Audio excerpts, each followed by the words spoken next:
This is a very important night for me here on these four ropes. I'm competing for First Contenders Championship. No, that's not it. You're competing for a chance to be at NXT Takeover Sheboygan to fight yes, to fight the NXT champion. Let's just say Neville. Probably. I'm pretty sure that's who he is at this year. So, this is These Four Ropes. I'm Curtis, aka Zabusan on the interwebs. Joining me as always is Travis Foster, aka Turbo Bison on the interwebs. I am also Adrian Neville. Also, that's very true. Oh God, you're fighting an announcer. How does that make you feel? This is my competition. Can I just skip to the championship match already? I'll say this: I am really glad that Corey Graves is an announcer because I think he does that okay. I've never actually seen him wrestle, so I can't comment on his skills. You should. Going into this game, all I knew was that he was an announcer who had retired from wrestling. So when I saw that he was an able to be selected wrestler, I was like, why?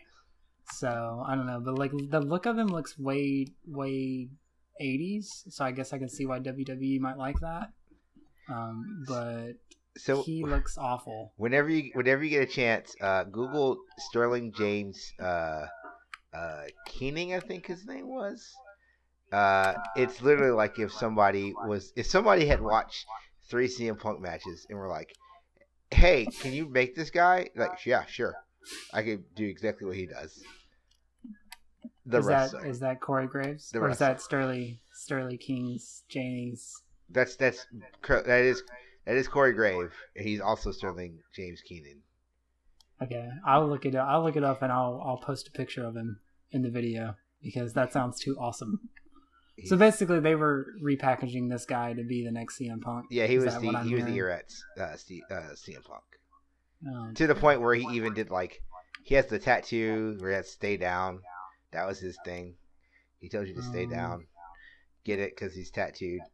All you have to do is really have tattoos, and then you're just CM Punk.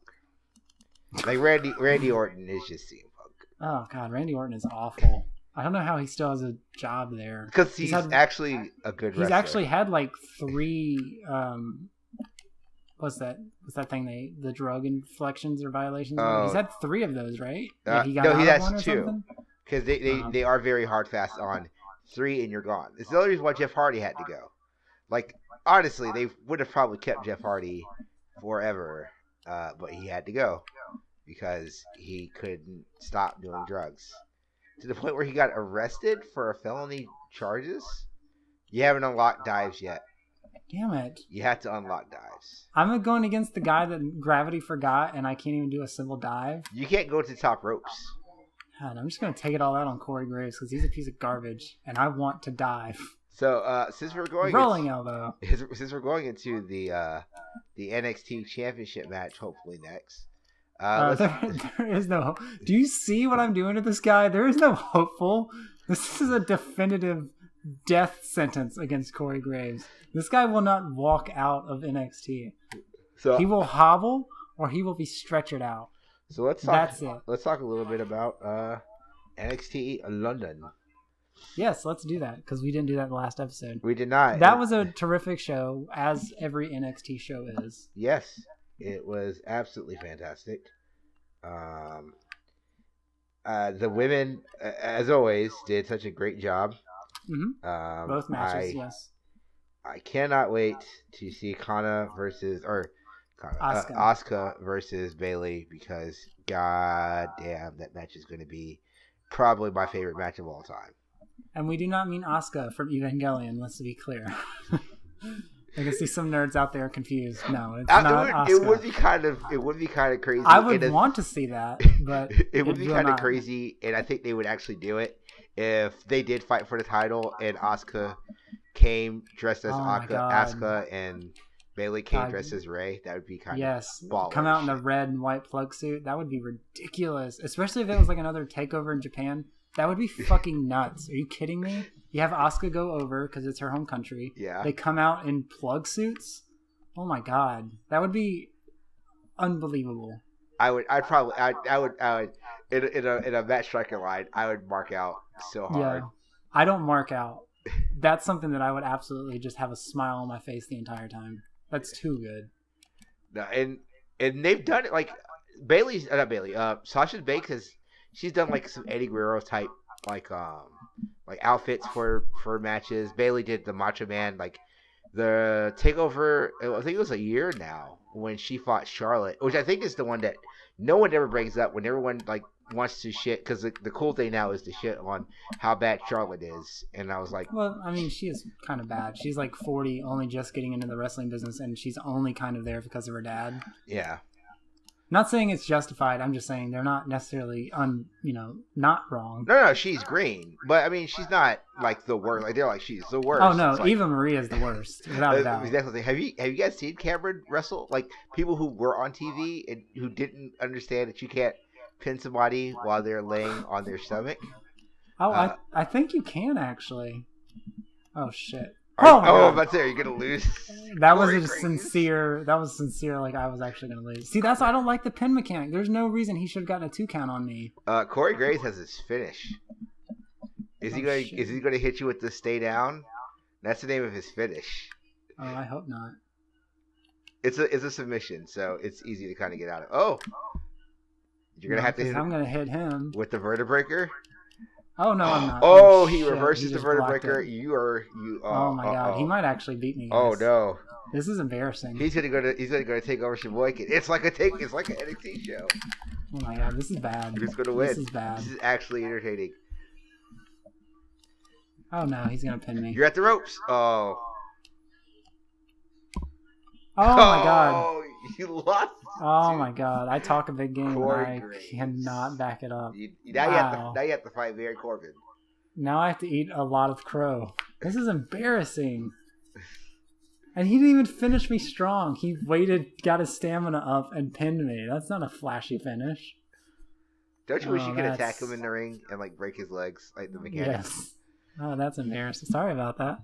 I was so cocky.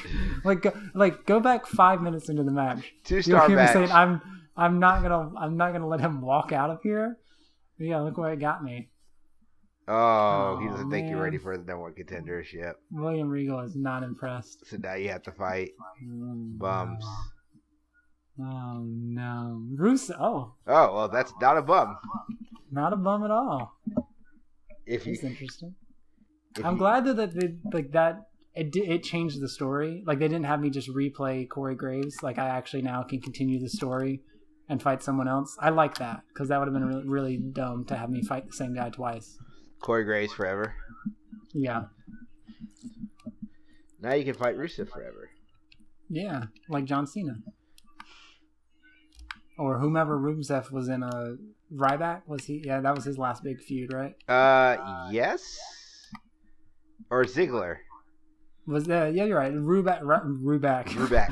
Ryback was the last one, and then it was Ziggler for a very short while. Poor guy. But yeah, seriously, I think I was saying it last episode. The fact that I'm supposed to boo these people because they're foreign is just awful. I don't like that idea. I've never liked that idea. Even as a kid, I was like, that's stupid. Why am I booing them just because they're from another country?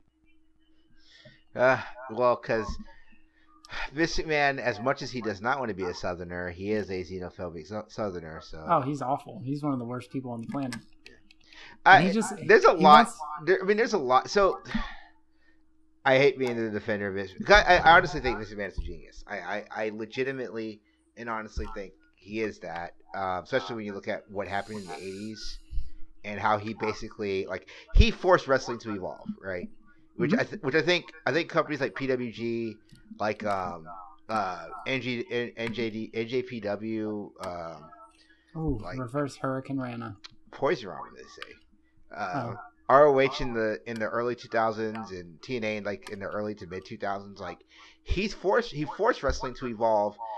Actually, a lot larger than a lot of companies, have, just because he was like, no, we have to get all this stuff done. I think he's a genius and very influential for that. I also think he's a product of a guy who did not know his dad until he was old, a guy who was abused as a child, a guy who really hates Southerners because he grew up in bumfuck North Carolina, mad poor, and he I may not like rednecks. Vince McMahon fucking hates rednecks. Like but that's his target demographic. That's why he hates wrestling. Like he openly hates wrestling, and that's not even like because he openly hates wrestling. He openly hates the people there, but he's also a genius wrestling mind. Like for as much as he hates it, he gets it. You know, he's a really weird cat, but he's like I said, he's a genius, and he's also like I'm pretty sure he's gay, but. I mean that's just he's definitely got some homoerotic. I mean the idea of wrestling is already pretty homoerotic. I mean just on the surface alone. But it's like the thing with McMahon that I don't like is like you're saying, like he doesn't like wrestling, so he doesn't call it wrestling. It's sports entertainment. Well, that's more of a. So I've looked into this. I've researched all this stuff before. The sports entertainment was to get around licensing deals, like legalities, stuff like that. Right? Yeah, because I think in the state of New York, if you are considered professional wrestling in the state of New York, you have to have a professional wrestling license. Awful. And if you call yourself sports entertainment, I mean, there's not a sports entertainment license, you know. Mm-hmm. So that's part of it. But yeah, continue. I didn't. So apparently Corey Graves is better than Rusev in this game. Apparently. I just destroyed this piece of garbage. But also, like, he doesn't like the word fans. Like, if you watch a lot of WWE stuff, it slips in every now and again. I'm not saying they never say it. Daniel Bryan has said it before, and a couple other, like CM Punk, I think, has said it. But he does not like you to use the word fan. He wants you to say universe or audience. He never wants you to say fan. And I think that's really funny, but it also just shows the fact that he's like really old and cranky. He's a really old, cranky businessman who's behind the times. Yeah. No, I mean, it's really funny. Yeah. Oh, almost a 5-star match. Almost a 5-star match. But he definitely is. Like, it's like I said, it's an ever-growing story of like how to get him to get all this stuff. Oh, they're announcing a new number one contender. Let's see. All right. I'm getting my Ray Rich. Ray Rich. All right, we're going to dominate this piece of garbage. I think this is my second match against Mr. Rich. Not Corey Graves. Not Corey Graves. I haven't got. I'm still, a little embarrassed by that whole. I hope Corey Graves is the NXT champion. God, that would be so great. That would be great storytelling, though. Yeah, it would be great storytelling. I lost my number one contendership. He took advantage of it and won. Like, the story writes itself. Oh, so yeah, we were talking about NXT before we went on. Yeah, before we got on that Vince McMahon tangent. So yeah, NXT TakeOver was terrific. Nearly every match was kind of like an instant classic. Baron Corbin and Apollo Crews was probably my least favorite. Yeah. But I'm like, Baron Corbin is growing on me. Like, he's gotten a lot better. He has absolutely gotten a lot better, except for the go back to Ring of Honor botch. I think that was intentional. I don't think it was. I think he sincerely doesn't know the difference between the indies. I think that's what it was. But I mean, I don't know. That character, it works. I don't know for him, right? Oh, it does. But if they build the character to be like this bumbling, doesn't know his opponents, that's not really a positive. That's like kind of like you're just dumbing the character down. Yeah. Like, yeah, he can dominate, but he doesn't know the source of where these guys are coming from. So it's just kind of like, oh, he's just a big dumbling oaf that can beat people with his power. And it's like, that's not really respectable. Yeah. What's like kind of, and like I said, I think it works with Apollo Crews because he is younger too. Crews is a younger guy. Like, the loss is not going to do anything for him. Like, no, of course not. As soon as Vince sees him, like, he's done in this town because Vince is that is like Apollo Crews was the wrestler that was built for Vince McMahon. Like, he's Bobby Lashley was 5 years ago. Except he has way more personality than Bobby Lashley. Like, that's true. That's why I said he was. Well, not that Bobby Lashley had much to begin with. No, that's true. Oh God, I hope I can remember when I'm editing this to go find the Bobby Lashley calling Fit Finlay a bastard. That is legitimately one of the funniest things I've ever seen on TV. It's so fucking stupid. You should put that in. I will put this in the video. You say your name is Finlay and you love to fight. I say your name is Finlay and you're a bastard. Wow. Because I love it so much. But no, it's crazy. Like, so he can lose and it doesn't matter. Like, it's the Tyler Breeze thing, right? Like, people were like, "Oh, Tyler Breeze doesn't win." Like, Tyler Breeze beat Sami Zayn in Sami Zayn's first big takeover that wasn't Cesaro. Right. You know, so Tyler Breeze was made because he beat the guy in a big match. You know, so he didn't need to. You know, he didn't need to beat Hideo Itami or all these other guys because he beat NXT's John Cena. You know, Apollo Crews is in that same boat. Like, Apollo Crews, everyone sees it, so it doesn't matter if he wins or loses because he seems like a threat at all times, and it helps out Baron Corbin, who's honestly beaten nobodies. Like, that's all Baron Corbin has beaten. He beat an old Rhino and literally nobodies. Yeah. He did not beat Joe. He didn't beat Balor in the I think no, he fought Neville in the NXT No More Contender tournament, and he didn't beat like I said, he hasn't beaten anybody, and this is the first time he actually like beat somebody that we know is like next. Like, I think that's a bigger deal, honestly. Yeah. Like, no, that loss didn't hurt him at all. I thought Nia Jax is green. Like, we talked about Charlotte. I don't think Charlotte's green. She's just not experienced. Nia Jax is green, but they did a great job in telling that story and letting her like hide her proficiencies, like they should do with Braun Strowman. Like, stop having him catch people in matches and hide his fucking proficiencies. Yeah. Just have him be the manager that is just on the outside. We don't need to have him actually in the ring doing shit because he's not very good at it. No, or just have him squash. Like, that's the problem with the biggest problem with WWE product is like you can't squash anybody because everyone's too important. Yeah, which sucks. Like, NXT, like, yeah, we can still do the squash because we have guys that aren't going to be important yet, or maybe Enzo Amore needs fucking Colin Cassidy, so you could squash him because they work together. Right. You know, it's such a weird thing. Like, oh shit! Oh, he reversed it. That's you fine. You should. I think I've got him him. with an I should. Yeah, he should be good to go. Come on, Ray, stay down. Oh, Ray, I'm counting on you to stay down, you piece of garbage. I totally missed. Botchamania. But no. But the tag team match was great. I love the Mechanics. I think they're a really good tag team. They just sort of come out of nowhere for me. Like, I don't remember seeing them anywhere, and then they're like, it was Blake and Murphy were the champions, and then these guys come out and suddenly they're champions. It's like, what? Like, what happened in the month that all of this went down that they're now champions? Well, no, they were always like I said, there was none one of those. No, it's one of those, and it's one of those Florida things, right? Like, I'd seen them or I've heard about them for a while, but they've always just been like, because they were just like the Andersons. Like, there's these guys who literally don't do, like, they'll come in and they'll just do a regular thing and they'll go because that's all they need to do. And then they became like the champs, and I was like, what? I thought they would have went and given the the tag team titles though. No, I thought they were gonna take it, but they'll take it next time then. Well, no, what I think is when they go to Dallas, it's going to be Jason Jordan and Gable. Jordan and Gable are gonna get it, which are going to be great. Those guys are the best. Like, those guys. They were. Did you see those videos, man? They were over in UK when they were doing the house shows. So, like, the crowd loved them. Here's my personal story about Jason Jordan. I had no idea who he was in January of this year. And I went to see NXT live in Jacksonville.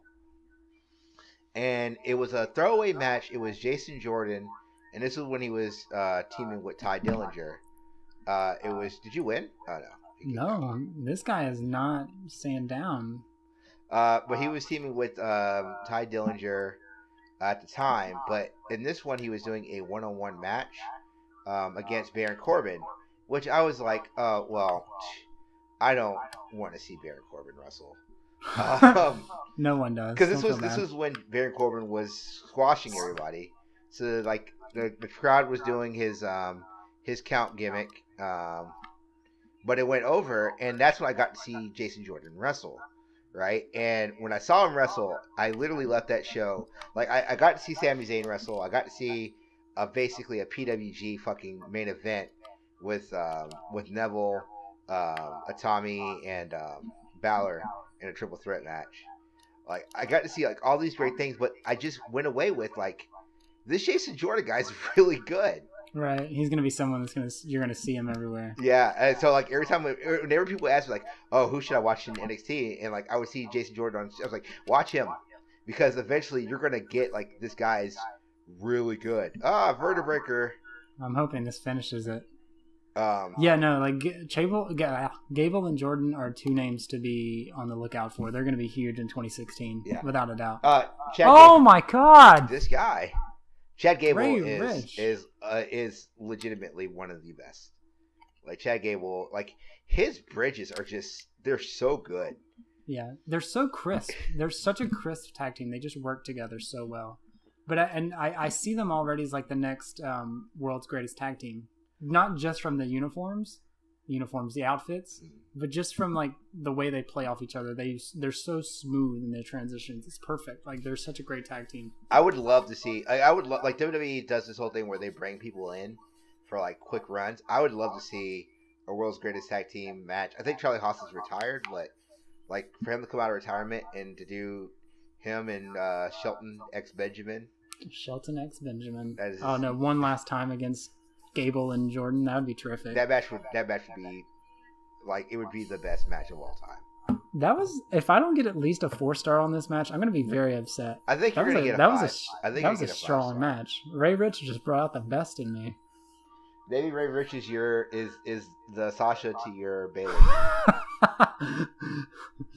I hope so. Oh, I would be remiss if we didn't talk about the main event with Finn Balor versus Samoa Joe. And whatever fountain of youth Samoa Joe's found, like I really wish he would give it to every wrestler ever. Yeah, Samoa Joe has not looked this good in a long ass time. Not saying that he's a bad wrestler. One of my favorites. But the last few years he was in TNA were pretty dismal. It's pretty bad. Yeah, what he's been doing lately is terrific. But of course, Balor is not going to lose in his roughly his, I say hometown, but his home country. His home. It's not even that. He's Irish. And that's why I said rough. Okay, at least a 4-star. I'll give it that. There wasn't enough super kicks. Not enough Meltzer drivers. Damn it. All right, I'll work on that. I got to build my character up. All right, so number 1 contender. All right, do you want to call it before the number 1 contender? I'm going to call it and make sure my ego's safe. Oh, you're fighting Neville. Oh, so Corey Graves did win. So Corey Graves couldn't catch the deal. He made sure Neville stayed down. Wait, so that was the number 1 contender match? That was these 4 ropes where we talked about wrestling, and NXT, and all that other fun stuff that we do on here. Now Triple H, see how Triple H has already positioned himself to take his selfie with you once you win the title. All right, I'm okay with that. All right. And I'm moving up to more of a face. I don't like that. I need to go back to the heel. I want to go back to the backside. So the spoilers in this game, there is no way to get more face and more heel. Like I think during the Steam sales, like if WWE 2K16 goes on sale, I might play that just so I could see if this mode was done better in that game. Okay. I heard the game's the same, which like at some point I don't like that. Some point I do because I like familiarity and I know how to play it. So, all right. We'll see. All right, nerds. We'll see you next time. Thanks for tuning in. Ropes. Hada. We need a theme song. That's what you should do, Internet. Yeah. Don't do that. All right. We'll see you, nerds. See ya. Click.